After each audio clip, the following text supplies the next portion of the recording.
Pangulong Ferdinand Marcos Jr. handang makipagkasundo sa pamilya Duterte. Resulta ng katatapos na eleksyon, nagpapakita ng pagkadismaya ng tao sa serbisyo ng gobyerno ayon mismo kay PBBM. Oo, ako ayoko ng gulo. Gusto ko makasundo sa lahat ng tao.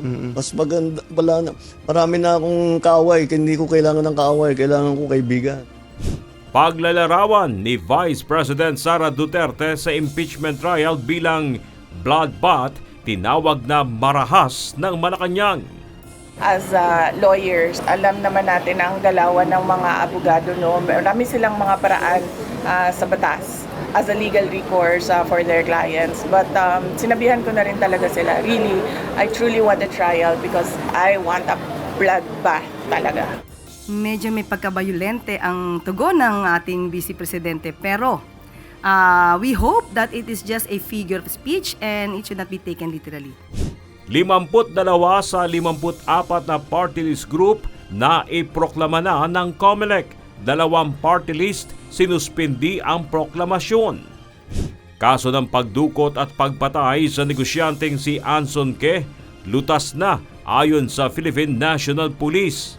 Considered solved na po itong kaso, sir, considering na majority, if not all of the main player po were taken into custody and criminal cases were already filed before the DOJ. Negosasyon sa mga posisyon sa Kamara, dahilan ng pag-ugong ng palit-liderato ayon kay House Deputy Majority Leader Representative Janet Garin. Alam nyo, every time kasi may panibagong Congress, talagang gano'n, no? Maraming ugong-ugong, may mga ibang nag-i-interest, may ibang mga tatakbo. Usually naman, yung iba nito, karamihan nito, ay napupunta dun sa negotiation. So merong ibang gustong tumakbo para magkaroon ng negotiating arm for other powerful positions in Congress. Senator Ronald Bato de la Rosa, hindi tiyak kung sincere si Pangulong Ferdinand Marcos Jr. sa pagnanais na makipagkasundo sa mga Duterte. Wala naman sigurong gustong forever mag-aaway. Lahat naman tayo ay gustong tumahimik tayo at mamuhay ng matiwasay at makafocus sa kabutihan ng ating bansa. Pero sa lalim ng sugat na in-inflict nila sa amin, I think kailangan talaga ng extreme sincerity. Extreme sincerity, hindi yung pahapyaw. 2 panibagong Chinese research vessel na monitor ng Philippine Coast Guard sa exclusive economic zone ng Pilipinas. It is intended for use by the PLA Navy for oceanography. It has an overall length of 100 meters and 4,500 tons. The capability of this Chinese research vessel is to conduct deep sea survey. This is the reason why it is also equipped with remotely operated vehicle and even underwater drones. Korte Suprema, pinagbigyan ng hiling ng MMDA na alisin ang Temporary Restraining Order o TRO sa pagpapatupad ng NCAP sa mga pangunahing kalsada gaya ng EDSA. The Supreme Court granted the urgent motion filed by the Office of the Solicitor General on behalf of the MMDA, partially lifting the TRO it issued last August 30, 2022.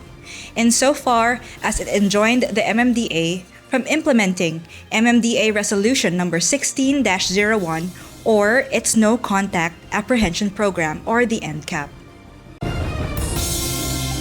Senator Risa Hontiveros walang planong sumali sa Duterte Bloc para makabuo ng oposisyon. Minority leadership target ng senador kung may sapat na bilang. Well, wala po akong planong sumali sa isang Duterte Bloc.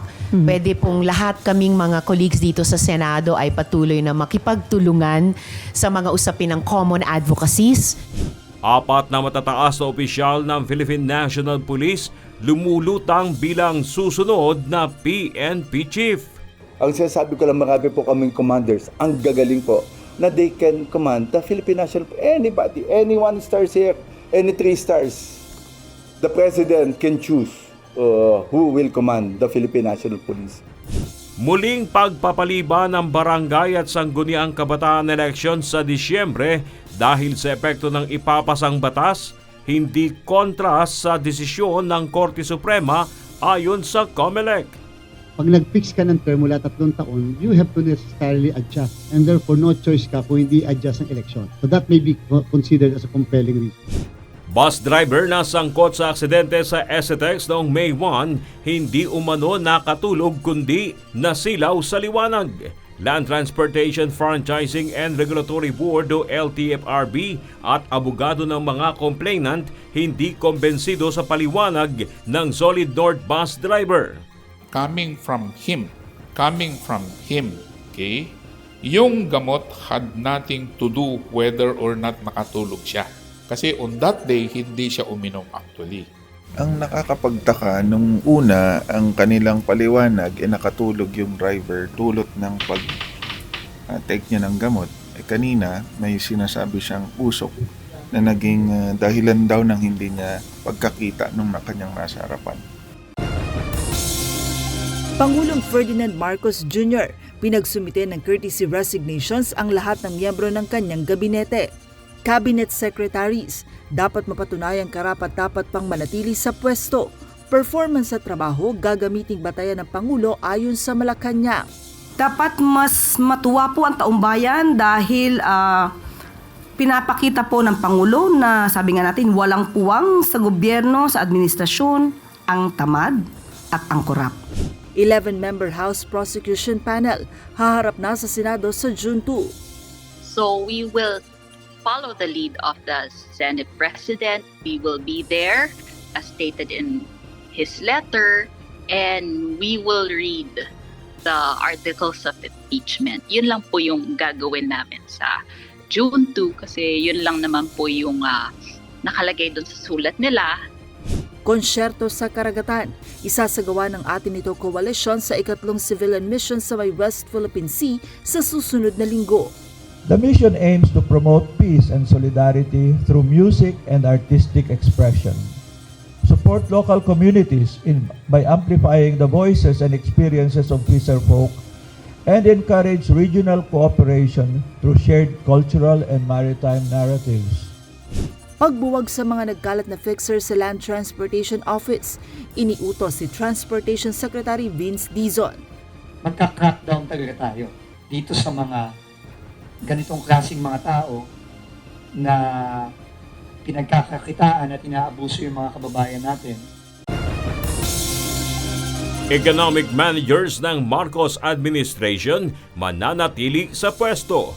Courtesy resignation ni Executive Secretary Lucas Bersamin hindi umano tinanggap ni Pangulong Ferdinand Marcos Jr. Wala kaming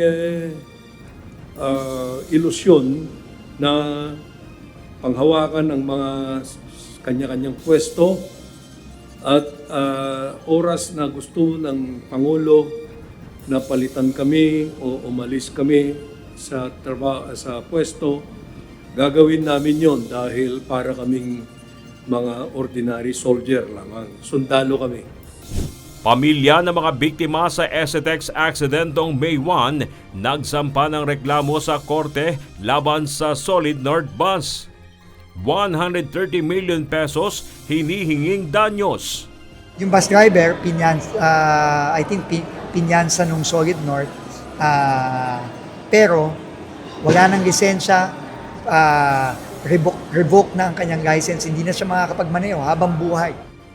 Kontrol ng China sa mga Sandy Cay sa Pag-asa Island, pinabulaanan ng Philippine Coast Guard.